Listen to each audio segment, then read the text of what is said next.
Hi అండి, అందరికీ నమస్తే. Welcome to my channel.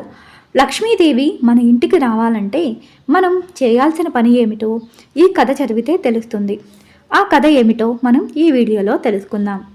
ఒకరోజు రాజు మంత్రి మారువేషంలో రాజ్యంలో తిరుగుతూ ఉండగా ఒక బందిపోటు గుంపు వాళ్ళపై దాడి చేస్తారు. రాజు మంత్రి వాళ్ళతో ప్రతిఘటిస్తూ ఉంటారు. అటువైపుగా వెళుతున్న రుద్రసేనుడు అది చూసి తన వంతు సాయం చేస్తాడు. దానికి మారువేషంలో ఉన్న రాజు మెచ్చి, నీకు ఏం బహుమానం కావాలో కోరుకో అని చెప్పేసి అంటాడు. కానీ రుద్రసేనుడు, తమరు ఆపదలో ఉంటే కాపాడేనే కానీ ఏదో ఆశించి మాత్రం కాదు అని విరోచితంగా అంటాడు. దానికి రాజు సంతోషించి, నీకు ఎప్పుడు ఏ సాయం కావాలన్నా తనని కోరమని చెప్పి వెళ్ళిపోతాడు. ఇదంతా తన భార్య శాంతశీలకు చెబుతాడు రుద్రసేనుడు. అప్పుడు ఆమెకు ఒక విషయం గుర్తుకు వస్తుంది.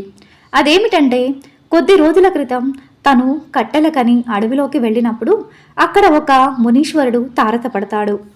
ఆ మునీశ్వరుడు, తల్లి, ఒక విషయం చెబుతాను, శ్రద్ధగా విను.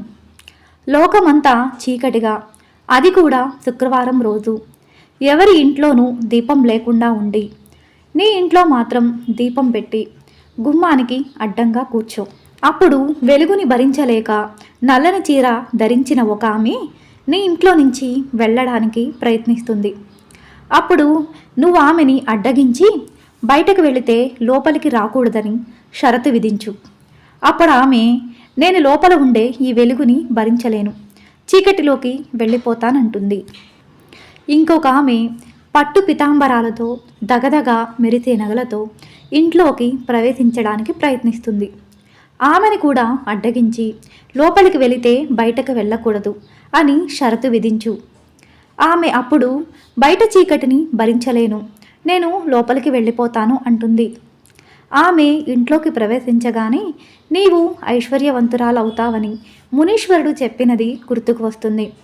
వెంటనే శాంతశీల రాజు వద్దకు వెళ్ళి తాను ఎవరో చెప్పి వచ్చే శుక్రవారం రాజ్యంలో ఎవరి ఇంట్లోనూ దీపం పెట్టకుండా ఉండేలా చూడాలని కోరుతుంది. వెంటనే రాజు ఆమె కోరిక మేరకు రాజ్యంలో ఎవరు శుక్రవారం రోజు దీపం పెట్టకూడదని చాటింపు వేయిస్తాడు. మునీశ్వరుడు చెప్పినట్లు చేసి శాంతశీల ఐశ్వర్యవంతురాలవుతుంది.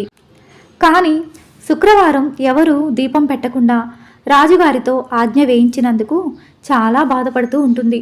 అప్పుడు లక్ష్మీదేవిని ప్రార్థించగా లక్ష్మీదేవి ప్రసన్నురాలై, ఇకపై ప్రతి శుక్రవారం సంధ్యా సమయంలో దీపం ఎవరైతే పెడతారో వారందరి ఇళ్లకు నేను వస్తాను అని చెప్పేసి వరం ప్రసాదిస్తుంది. ఎవరైతే ప్రతి శుక్రవారం సంధ్యా సమయంలో తప్పకుండా దీపం వెలిగిస్తారో వారు శ్రీ మహాలక్ష్మీదేవి కరుణా కటాక్షాలకు పాత్రులవుతారు. ఫ్రెండ్స్, ఈ కథ గనక మీకు నచ్చినట్లయితే ప్లీజ్ లైక్ చేసి మా ఛానల్ని సపోర్ట్ చేయండి. మరిన్ని ఇంట్రెస్టింగ్ వీడియోస్ కోసం మా ఛానల్ని సబ్స్క్రైబ్ చేసుకోండి. Thanks for watching.